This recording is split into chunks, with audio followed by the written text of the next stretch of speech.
Ini adalah model yang baru pada Chery, iaitu Chery Tiggo V. Dan model ini sangat unik sebab ia adalah sebuah SUV dan juga sebuah truck pickup. Kalau kita tengok dekat bahagian luaran dia, dia memang sangat rugged dengan rim besar macam ni. Perkataan Chery pun besar. Bahagian tepi, dia guna rim bersaiz 19 inci 2 tona dengan tayar AT. Sebagai sebuah kenderaan yang boleh masuk off-road, so dia punya ground clearance tu setinggi 220 mm dan bedding depth setinggi 700 mm. Suspension depan jenis 400% dan belakang jenis multi-link.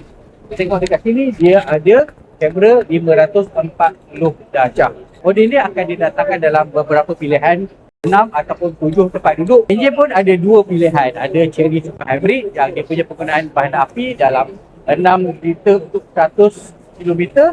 Untuk enjin ais ialah 7.8 liter untuk 100 km.